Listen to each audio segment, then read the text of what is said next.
पादप में भोजन का स्थानांतरण कैसे होता है, ठीक है ना। तो सबसे पहले तो आपको ये पता होना चाहिए कि भोजन बनता कहाँ है, ठीक है ना। तो देखिए जो पादप होते हैं उनकी जो पत्तियां होती हैं, उन पत्तियों में भोजन का निर्माण होता है प्रकाश संश्लेषण क्रिया के तहत, ठीक है ना। पादप में भोजन का निर्माण कहाँ होता है, पत्तियों में, ठीक है ना। किसके द्वारा होता है, प्रकाश संश्लेषण क्रिया के द्वारा होता है। चलिए भोजन बन जाता है पत्तियों में, अब वो भोजन आगे जाएगा कैसे। तो देखिए पादप में एक फ्लोएम नाम का एक ऊतक पाया जाता है। क्या पाया जाता है, फ्लोएम नाम का एक ऊतक होता है, फ्लोएम,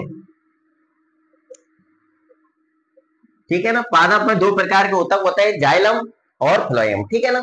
ये फ्लोएम जो होता है यही ऊतक भोजन का स्थानांतरण करता है, और जो जाइलम ऊतक है वो जल एवं खनिज लवणों का वहन करता है। वो जल और खनिज लवणों को जड़ से पौधे के विभिन्न भागों में पहुंचाता है, और जो फ्लोएम जो ऊतक होता है ये भोजन को पत्तियों से पादप के विभिन्न भागों में पहुंचाता है, ठीक है ना। इतना क्लियर पिछली वीडियो में बता चुका हूं, ठीक है ना, कि पादप जल व खनिज लवणों का वहन कैसे करते हैं, देख लेना पिछली वीडियो, ठीक है ना। अब देखिए फ्लोएम, ये तो आपको पता चल गया कि जो पादप होता है, पादप की पत्तियों में भोजन का निर्माण होता है, और उस भोजन को फ्लोएम नामक ऊतक भोजन को फ्लोएम नामक ऊतक पौधे के विभिन्न भागों में पहुंचाता है, ठीक है ना।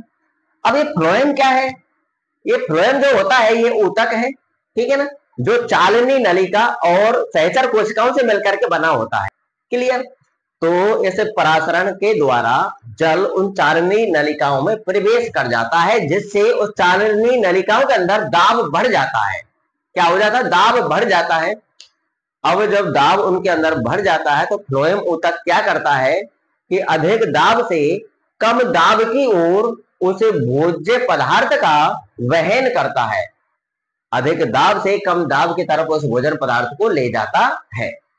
बस यही प्रक्रिया होती है पादप के भोजन के स्थानांतरण में, ठीक है ना। आ गया होगा समझ में, और यही आपके सामने आने वाला है, डटे रहो, लिखित में आपके सामने आने वाला है। तो देखिए आपके सामने उत्तर आ चुका है, वही आया है जो मैंने अभी अभी आपको समझाया है। समझना है, रटना नहीं है, जो मैंने समझाया वही लिख देना है, ठीक है ना। बोर्ड के एग्जाम आ जाए तो फुल बटा फुल नंबर दिए जाएंगे आपको, ठीक है ना। तो देखिए क्वेश्चन कह रहा था पादप में भोजन का स्थानांतरण कैसे होता है। तो देखिए आपको लिखना है, पादप की पत्तियों में प्रकाश संश्लेषण द्वारा निर्मित भोज्य पदार्थ को फ्लोएम नामक ऊतक पादप के अन्य भागों में पहुंचाता है। पादप की जो पत्ती होती हैं उनमें प्रकाश संश्लेषण की क्रिया के द्वारा भोजन का निर्माण होता है। उस भोजन को फ्लोएम नामक ऊतक पौधे के विभिन्न भागों में पहुंचाता है, ठीक है ना। आगे देखिए, अब फ्लोएम के बारे में बता देना थोड़ा सा कि फ्लोएम जो ऊतक है वो किससे मिलकर बना होता है। तो देखिए फ्लोएम चालनी नलिका तथा सहचर कोशिकाओं से मिलकर बना होता है। सहचर कोशिका जानते हैं, जो चालनी नलिका की पास में रहने वाली जो नलिका है, ठीक है ना, इसके साथ रहने वाली जो नलिका है उनको हम सहचर कोशिका बोलेंगे, ठीक है ना। फ्लोएम चालनी नलिका तथा सहचर कोशिकाओं से मिलकर बना होता है, ठीक है ना। इतना काम हो गया। अब देखिए ऊर्जा का उपयोग करके भोज्य पदार्थ को फ्लोएम की चालनी नलिकाओं में भरा जाता है।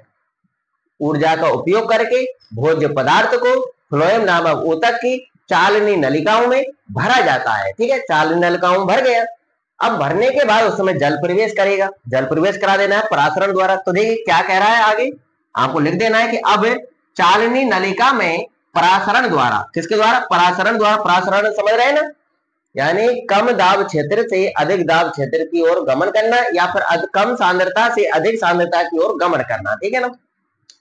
तो अब चालनी नलिका में परासरण द्वारा जल प्रवेश करता है, जिससे फ्लोएम ऊतकों में दाब बढ़ जाता है, जल भर जाएगा उनके अंदर, किनके अंदर, चालनी नलिकाओं के अंदर जल भर जाएगा, तो फ्लोएम जो ऊतक है उसके अंदर दाब बढ़ जाएगा।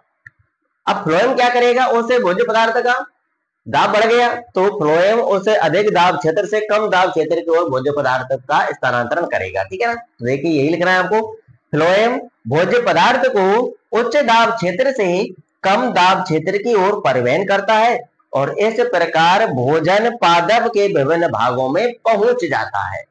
बस यही प्रक्रिया पादप के अंदर होती है, ठीक है ना। कंप्लीट हुआ क्वेश्चन आपका ये।